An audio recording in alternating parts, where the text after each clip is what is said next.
officers of Minneapolis Police Department, you are all under arrest. Sit down on the ground. To another developing story this morning, multiple anti-ICE demonstrators were arrested in Minneapolis overnight during a violent demonstration outside a hotel. Officials said the demonstrators were trying to force their way into the hotel where they believed ICE agents were staying the night.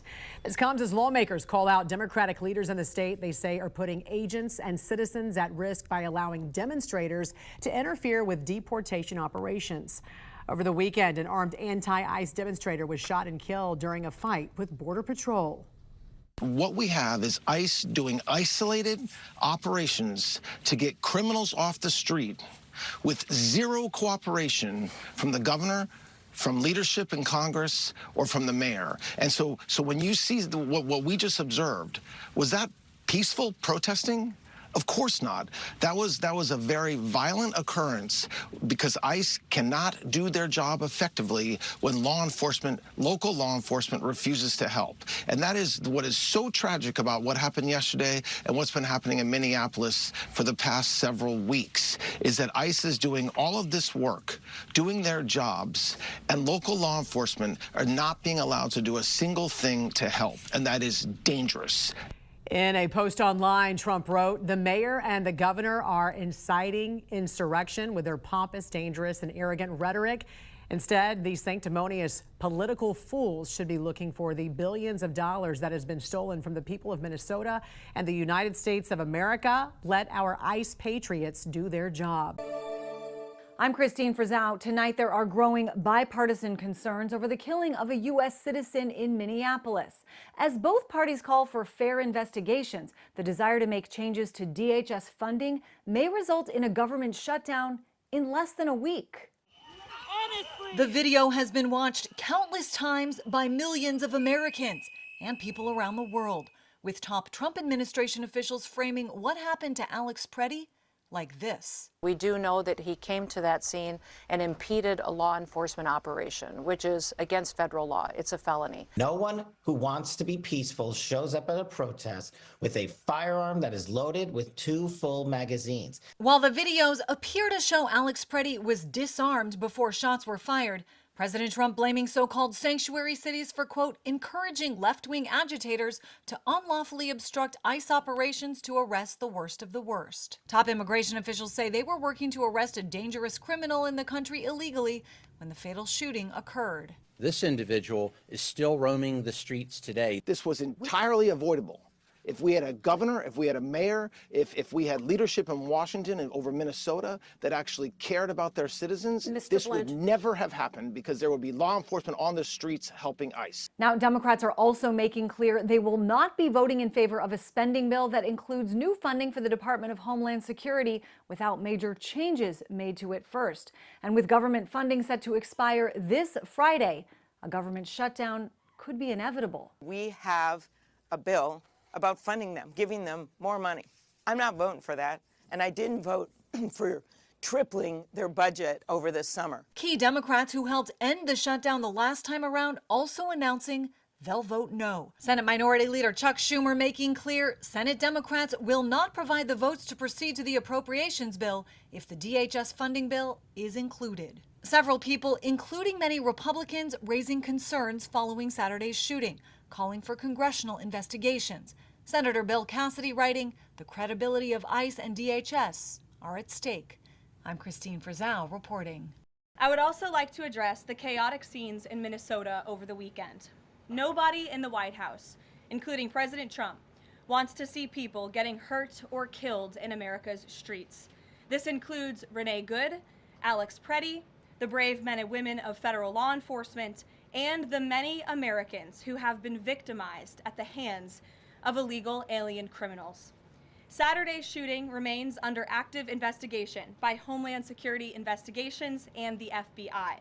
The Customs and Border Protection is also conducting their own internal review. As President Trump said yesterday, the administration is reviewing everything with respect to the shooting, and we will let that investigation play out. But let's be clear about the circumstances which led to that moment on Saturday. This tragedy occurred as a result of a deliberate and hostile resistance by Democrat leaders in Minnesota. For weeks, Governor Walz and the Mayor Jacob Fry and other elected Democrats were spreading lies about federal law enforcement officers who are risking their lives daily to remove the worst criminal illegal aliens from our streets: murderers, rapists, pedophiles, human traffickers, and gang members. Governor Walz and Mayor Fry have shamefully blocked local and state police from cooperating with ICE, actively inhibiting efforts to arrest violent criminals. They have also used their platforms to encourage left-wing agitators to stalk, record, confront, and obstruct federal officers who are just trying to lawfully perform their duties, which has created dangerous situations threatening both these officers and the general public and Minnesotans alike. This is precisely what unfolded in Minneapolis on Saturday morning. Obstructing federal law enforcement and inciting violence against officers is wrong and illegal. This used to be a universally accepted position in the United States. Amid the hysteria, we must remember how we got here to this moment today and what this Democrat opposition is about. Former President Joe Biden and the Democrats opened America's borders for 4 years, inviting tens of millions of illegal aliens from all over the world to flood into our country. Among them, violent criminals who terrorized American communities and have inflicted devastating, permanent pain and harm on law-abiding Americans and their families. Yet we never saw outrage from Democrats or their allies in the liberal media over these horrifying crimes against U.S. citizens. The pain of American angel families was ignored and dismissed because it undermined the Democrat narrative. Innocent Americans like Jocelyn Nungray, Laken Riley, and Rachel Morin are just a few of the many victims savagely murdered by illegal alien criminals. Earlier this month, an illegal alien from Mexico with a long criminal history who came into our country under Joe Biden's administration threw a baseball-sized stone at a school bus carrying children in New Jersey and fractured the skull of an 8-year-old innocent child. President Trump promised accountability to these American families by securing the border, deporting every illegal alien who has committed crimes, especially and most importantly, violent crimes. Nearly 80 million Americans voted for him to deliver on that very promise, and he is. As the duly elected president, the president is fulfilling the will of the people by arresting and removing these threats from our country in cities from Los Angeles to New York and, yes, Minneapolis. Yet Democrat leaders in Minnesota with sanctuary city policies have actively defied federal immigration law and the will of the people. And as a result of that defiance, 2 Minnesotans have now tragically lost their lives on the streets of Tim Walz's state. It is President Trump's hope and wish and demand for the resistance and chaos to end today. That's why President Trump spoke with Governor Walz directly this morning, and he has outlined a clear and simple path to restoring law and order in Minnesota. Number 1, Governor Walz, Mayor Fry, and all Democrat leaders should turn over all criminal illegal aliens currently incarcerated in their prisons and jails to federal authorities, along with any illegal aliens with active warrants or known criminal histories for immediate deportation. Number 2, state and local law enforcement must agree to turn over all illegal aliens who are arrested by local police. And then thirdly, local police must assist federal law enforcement in apprehending and detaining illegal aliens who are wanted for crimes, especially violent crimes.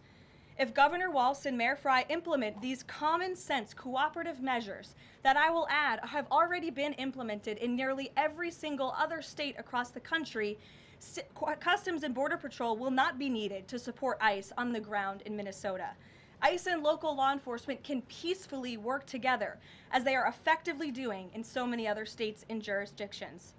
Additionally, President Trump is calling on the United States Congress to immediately pass legislation ending sanctuary cities once and for all. American cities should be safe sanctuaries for law-abiding citizens only, not for dangerous illegal alien criminals who broke our nation's laws and do not belong here. We hope Governor Walz will do the right thing and continue to work with President Trump to keep the American people safe following their call this morning. Americans overwhelmingly want exactly what President Trump is delivering: strong borders, and strict immigration enforcement against the worst illegal aliens, of which there are still hundreds of thousands to deport from the interior of our country. The most peaceful way to carry out this vital public safety mission is for Republicans and Democrats to do it together, and for state and local law enforcement to work together with federal law enforcement. We want to let cops be cops. You wouldn't know this continues to be a very popular policy position from the biased media coverage over the course of the last few days, but polling shows huge support for this exact thing President Trump is calling for. More than 80% of Americans favor deporting illegal aliens convicted of violent crimes. A country unable to deport criminals who enter it illegally is no country at all. The open borders agenda of Kamala Harris, Tim Walz, and the Democrats was already on the ballot on November 5th, 2024, and it was resoundingly rejected.